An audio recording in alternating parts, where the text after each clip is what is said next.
Hello, it's me, Robin, with Simple Food, Simple Life. I'm in, I'm in the kitchen today. Today is day 40 of the Pantry Challenge. Hashtag Three Rivers Pantry Challenge. And I'm going to make an apple salad. Yes, because I was able to get some apples. I'm so happy about that. Now, an apple salad or a traditional Waldorf salad usually has some kind of nuts in it. I don't have any more nuts, but I do have some crunchy peanut butter. So I'm going to incorporate that in my apple and carrot salad. And because I just don't want to work that hard at anything today, I'm going to use my chopper and gonna get it mixed up. Now, it's not time to end my fast yet, so I'm not going to, actually I'm not going to taste this because I don't want to break my fast, but I have confidence that I know the right amounts to put in. So I've got some dried minced onion. I've got some dehydrated dried celery. These are just leaves and stems. I've got my peanut butter, and I've got a little bit of mayo left.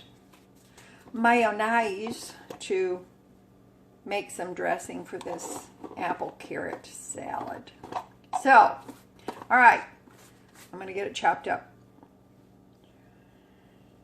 Okay, I've got everything chopped up. This chopper from Aldi is really the best $10 I've spent in ages. And that was quite a long time ago. I have some carrots left, so those are going to go back in the fridge. And I'm going to, actually, I'm going to make up my dressing first before I add the other ingredients. So, because I'm not making a large salad, I'm just going to use about a tablespoon of mayonnaise. I'm going to use about a teaspoon of the dried onion.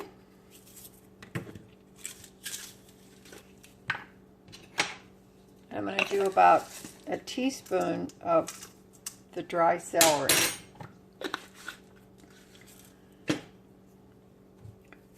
And I may have to do an extra tablespoon of mayonnaise, but we'll see. I'm going to go with a teaspoon of this chunky peanut butter.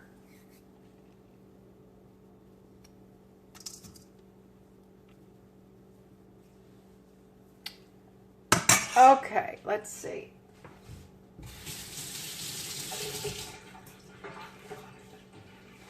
Now then, I'm thinking, yeah, let's do another tablespoon. Actually, I don't have that much left, so I'm just going to go with all of it.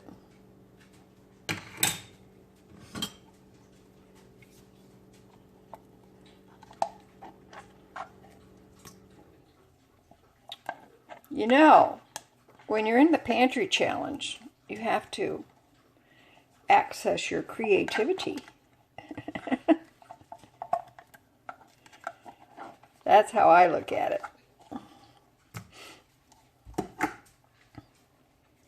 And it actually is kind of a cooking school in a way, because you're just learning and you're figuring things out. And you know, I've been cooking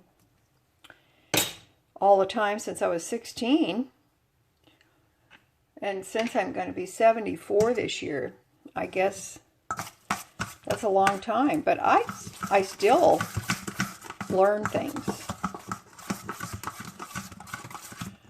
I still learn a lot. There's always something new you can learn.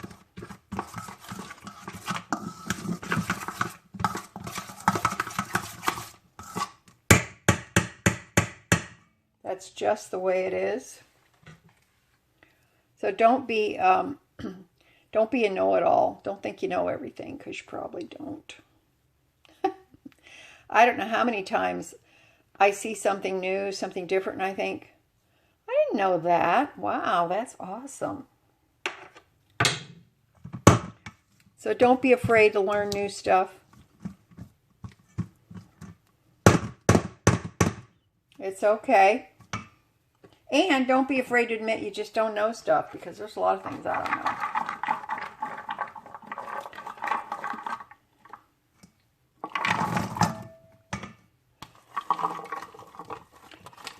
Mulligan Farms made a comment on one of my videos, and she used a French cooking term. I knew the method, but I didn't know what it was called.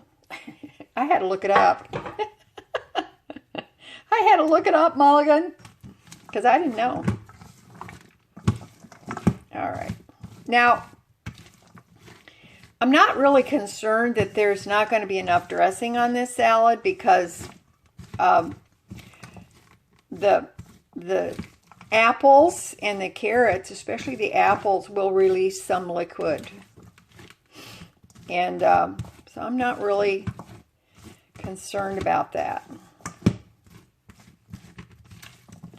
And I'm going to add one more thing, because I'm going to be a little bit brave.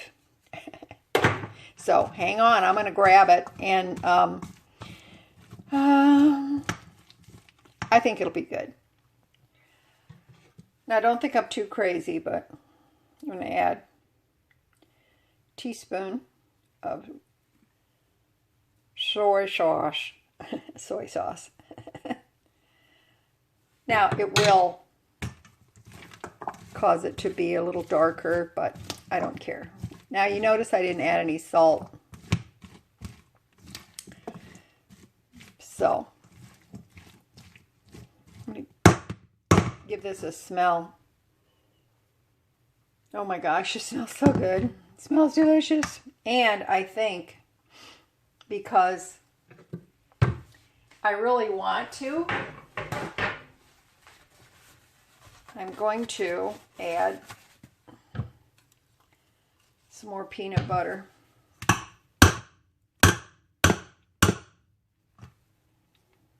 Let's add some more peanut butter to this.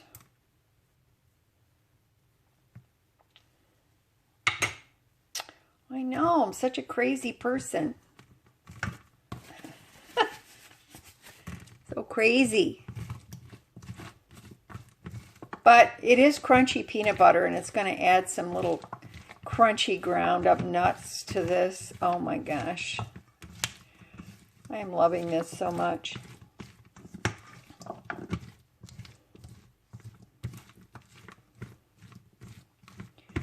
If I had dried fruit like raisins to put in there, I would put some in, but I don't have any. So, okay. Here it is, my apple salad. I'm not going to call it Waldorf. It's apple carrot salad, because you know what? It's not a traditional Waldorf salad. So, here we go. I'm going to put this in a container and stick it in the refrigerator and let it get familiar, and then I'm going to eat this with my lunch today. I haven't tasted it yet, but it smells great, and I know it's going to be good, because I've got an instinct about these things. Okay, we'll be back. Okay, I'm going to make something, and I'm making it to have with my supper later on and today, and I'm going to also have some for the freezer that can be made later. So, what have I got here? I'm going to make some beer batter onion rings. I have a couple of onions left in my pantry, but I have cut up one onion. This is one onion, not including the tiny bits that come out of the center. I saved those back for another use. I've got some beer batter here that I made a long time ago. My son was visiting and he left some beer in the fridge downstairs. So I'm not a beer drinking person, but I use it in cooking and for the famous beer bread, by the way. So I'm not going to show you how to do this. I've done a video on this before. I have it in the Pub Food playlist on Simple Food, Simple Life channel. Go to that. It's probably the first or second one listed. Go to it and you can learn how to make these for yourself. They are restaurant style. I learned to make them when I worked in a supper club. So there you go. Well, there's the batter. It's just got beer, flour, salt. And I have some cornstarch. Now, the cornstarch, this is all I've got, and I hope it goes a long way, but we'll see. We're going to use what we have. I've also got a rack sitting in a large baking pan, and I'm going to put the onion rings on this rack so they can drain. Okay.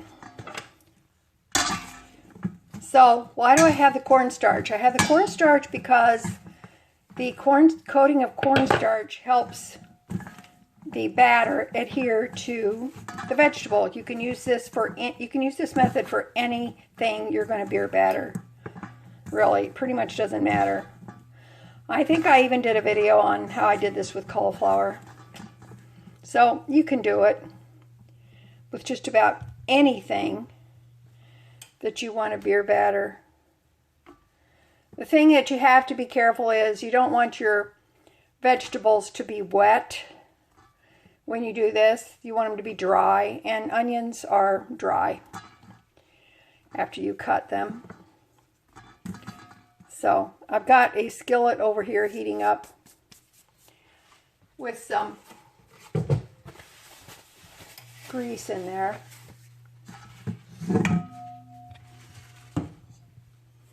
I'm just using my iron skillet for this.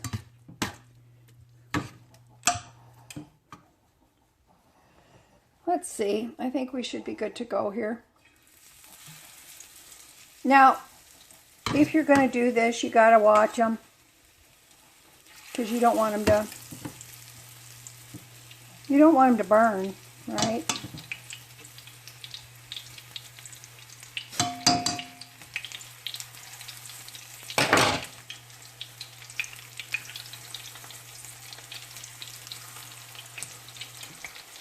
The first kitchen restaurant job I ever had, which was many years ago, I learned to do this because they hired me on as a fry cook with no experience, which meant I was doing the fryers. I did chicken, onion rings, French fries, all kinds of things. Anything that went in the fryer, that was my job.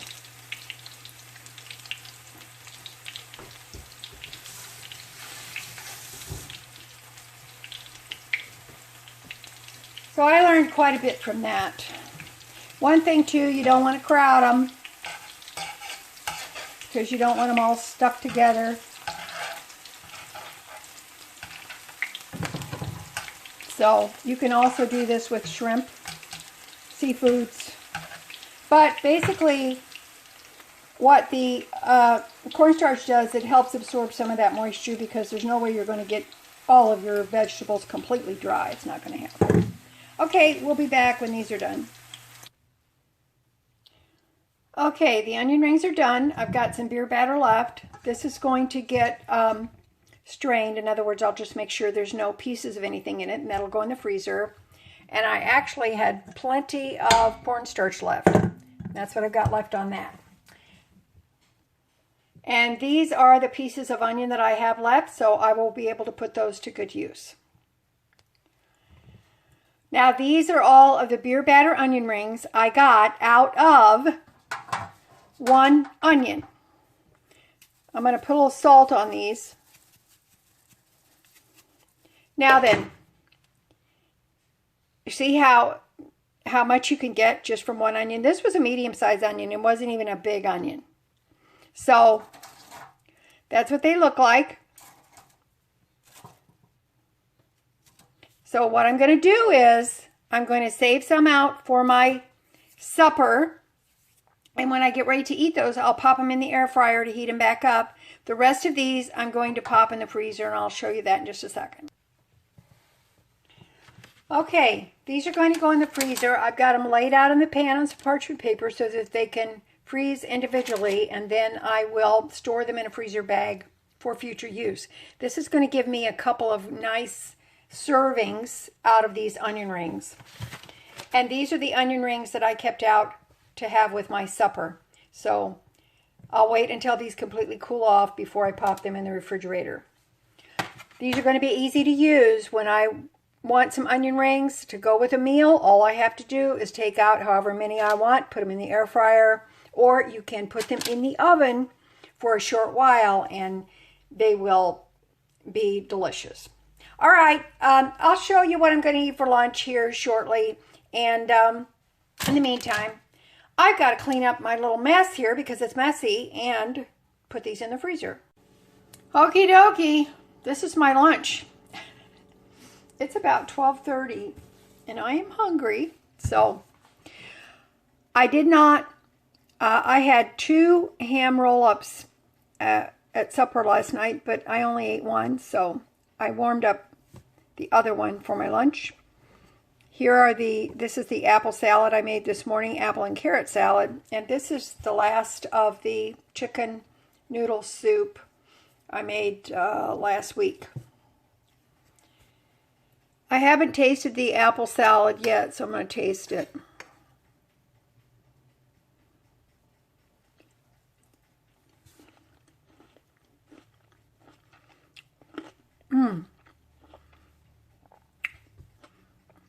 It's very good.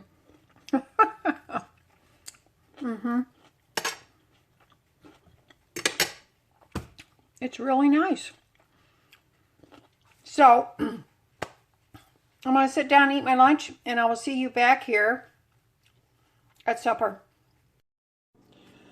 Well, that's it for me today. I've got my onion rings. I've got a burger with some mustard on it. I've got some ketchup, and I've got some buttered corn. And that's my supper. Okay, that's it. I love you guys. And as always, little is much. God is in it. All right, I'll talk to you later. Bye-bye.